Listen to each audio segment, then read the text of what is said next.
On the eve of the Xbox One X's launch, we spoke with Xbox Marketing Senior Director Albert Penello to get his perspective about what the $500 console represents and who it's for.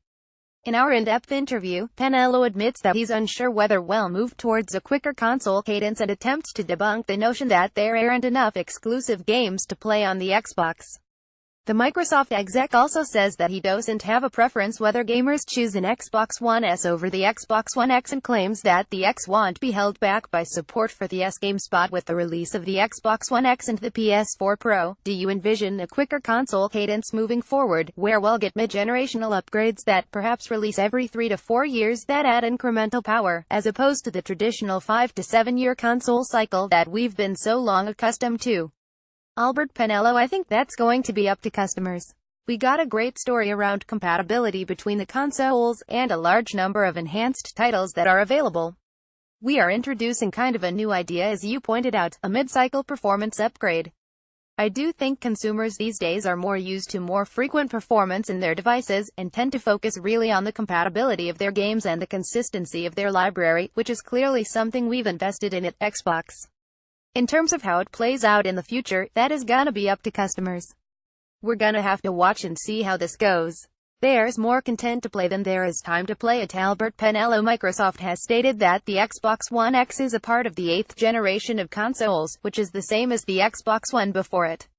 What do you have to say to people who might be waiting for Microsoft's 9th generation of console? I would say that we're not talking about a next generation of consoles.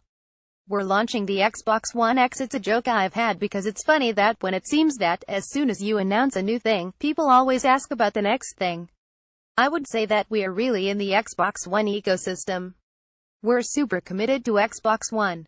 We've said that all games are compatible on both systems, that we're not gonna do exclusives for Xbox One X, and that we're gonna be supporting Xbox One X for a long time to come. Like I said, I'm not sure what the future's gonna hold in terms of how the hardware's gonna roll out. We are super committed to game compatibility and making sure that people's libraries and the titles and accessories that they have will continue to work. That's really the energy that we're putting into building up a really strong team and a lot of muscle on the software side around compatibility. That's definitely a big area of adjustment for us.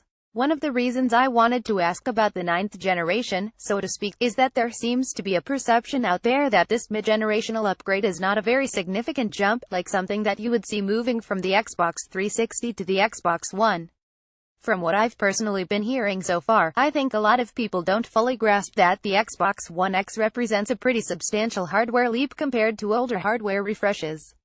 It is a pretty big performance jump. It's 5-ish times more powerful than the Xbox One while maintaining 100% compatibility. It's got significantly more memory bandwidth. It is a pretty big technological leap between the boxes. Being able to deliver that and deliver not only having your games work, but work better. I think it's a pretty significant achievement and something which we've focused really hard on trying to deliver for fans. Technology's changing as well, which is why it's hard to say what the next step is gonna look like. We've brought back OG titles. We're upgrading 360 titles. Those types of things are really a testament to trying to preserve people's libraries and the investments they've made in Xbox. When Microsoft first unveiled the Xbox One X, the company revealed that the console would support VR. Here we are, nearly a year and a half later, and we haven't heard much about VR support. Is VR support still coming? Right now, as we've said, we really wanted to focus this year on launching the new console. We'll talk about VR when we have something to announce around VR. Obviously, from a Microsoft perspective, we've invested a lot in VR and AR. We've announced that we got first-party titles that are working. From a Microsoft perspective, VR is still something that is really important to us. From an Xbox perspective, there's so much about Xbox One X that's really different. There's so many things to communicate. You, yourself, just brought up that there's still questions on people's minds. It was really important for us right now that the focus is on Xbox One X, the focus for customers and the focus for developers is on Xbox One X. When we have something to announce around VR, then we will. As a part of your Xbox Play Anywhere program, you're allowing PC users to purchase and download Xbox games to play on their PCs. Well, I'm sure many PC gamers are happy about this. Is there any concern internally that this might hurt the company's Xbox division in the long run? No, not at all. I think that in this day and age people play on multiple devices. When I was growing up, the platform that you were on is how you defined yourself. You were a console gamer because that was the only thing you had. You were a PC gamer because that was the only thing you had. Nowadays you define yourself more by your preferences. People play on multiple devices. People that want console games, they want that console experience. They want that living room experience. People that want PCs, they want that customizability. They want the versatility of a PC. They want the control. They're two different user behaviors. I'm not sure what the future's gonna hold in terms of how the hardware's gonna roll out. Albert Penello. I think on the internet, it becomes an interesting debate about what it means to ship on PCs, but in reality, it's just extra value for customers because many people have both systems. Giving them the extra value of being able to own that game on both a PC and a console at the same time is absolutely a net positive. We'll be seeing over time more and more people understanding the value they get with playing anywhere. Outside of the internet discussion, I don't think real customers think about it as anything other than a net positive to get more value out of their dollar. Some gamers are saying that it doesn't matter how powerful the Xbox One X is, if Microsoft isn't able to offer more compelling, exclusive games moving forward. What do you have to say to some of these critics? I would say that there's more content to play than there is time to play it.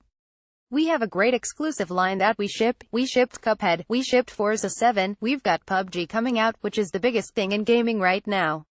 We are going to open up that title to millions of new people who aren't playing on PCs that are going to experience it on console. I look at things like Game Pass, and Play Anywhere, OG Back Compat, and 360 games getting upgraded.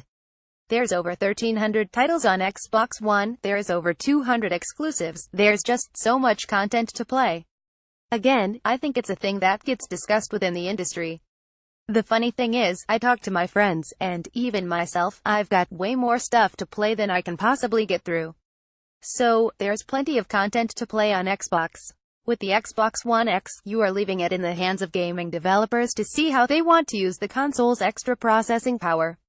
Is Microsoft doing anything to make clear what games will be enhanced and how exactly they will be enhanced? That's a great question. So we have a bunch of things that we're doing. Because of the nature of game development and how many different ways there are to build game engines and to build graphical engines, keeping track of a very specific level details of enhancements is something that we have to put in the hands of the game developers and the publishers of those games. It's really not any different than it is, even without Xbox One X. If you still do get Xbox One today, the specific resolution, the frame rate, and graphical features aren't really highlighted on the package. For the people that care about those subtle details, that information is easily accessible today. We do know that people want to know what games are taking advantage of the power of their box, which is why we have Xbox One X in hand. There's 3 things that we do track for customers. We track Xbox One X Enhanced, we track 4K, and we track HDR. All 3 of those are available through a source in our store, so if you go to Xbox.com, or the Microsoft Store, or the store on your console, you can sort games by those features. The Xbox One X version of Gears of War 4 adds 4K textures, HDR support, and increased graphical fidelity. We have Xbox One X enhanced filters on both Xbox One X and Xbox One S, so this way users can actually look in their library and see what games are going to be taking advantage if they should choose to upgrade to an Xbox One X. We have a website, Xbox.com Enhanced, where we are trying our best to keep a running list of all the titles, and which of those 3 features they support.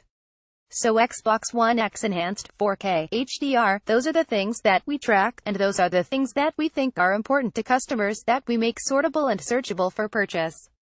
Beyond that, because there's just so many games doing things so differently, we encourage users to sort of check with us, the developers, and the publishers to see what specifically they're doing.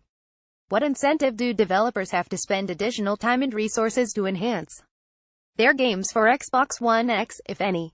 The support for Xbox One X has been amazing. There aren't any monetary incentives other than rebuild a system that is extremely powerful and very easy to develop for. We built a bespoke dev kit for Xbox One X, just for Project Scorpio, that allowed them to easily get their PC content and their Xbox One engines up and running. So we had a really strong focus on the developer and making the profit for upgrading easy. No one has to feel like we're forcing or requiring anyone to upgrade Albert Penello. In fact, the way we built the box was based on real game engines, so by profiling existing titles and existing game engines, and seeing how much power we needed to drive 4K displays, to bring HDR and wide color, to bring those 4K PC textures. Every spec in the box was built to deliver on the promise of the box itself. That makes it very easy for developers to support it. We have over 160 enhanced games announced. Depending on how they go, we'll have somewhere between 50 and 70 titles within the first 2 weeks. Which is more titles taking advantage of a new box than any new console launch ever.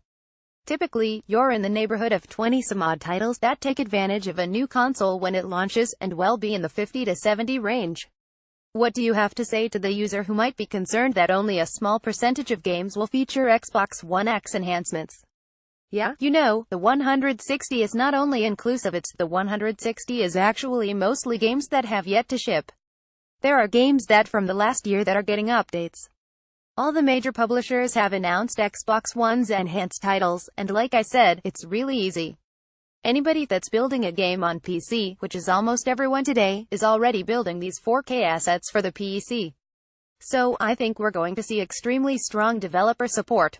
And even if they don't, there is hard work in the box that makes unpatched games run better. So even these titles that don't have any Xbox One X enhancements will see better texture filtering, faster load times. If they are built with variable frame rate or variable resolution, they will run at their highest level. So even games that aren't built specifically for Xbox One X will see performance improvements over the Xbox One versions.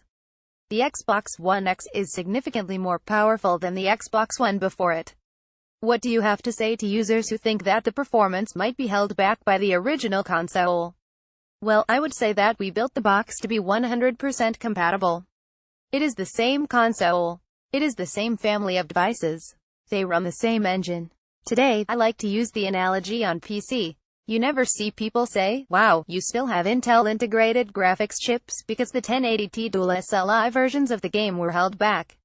Game engines, by nature, today are highly scalable. Regardless of Xbox One X or PlayStation 4 Pro, the games are already built to take advantage of a wide variety of performances.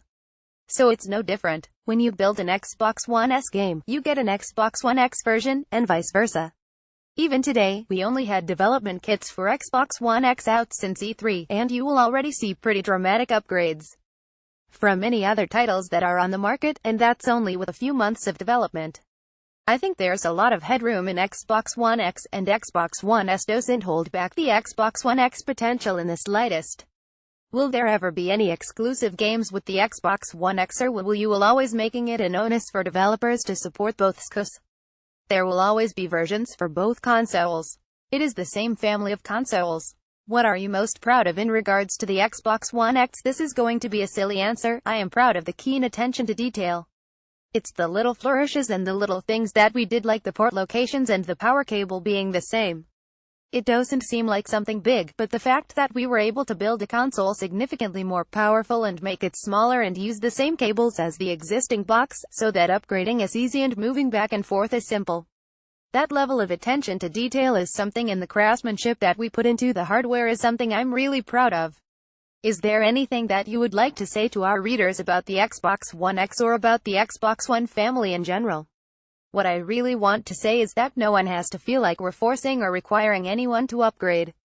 There is not a bad choice in buying either an Xbox One S or an Xbox One X. We're gonna support both consoles. We're gonna make games for both consoles. The investment in games that you're making are gonna carry forward. If you're ready to upgrade later to an Xbox One X, that's awesome. If not, we are going to continue to support both consoles well into the future.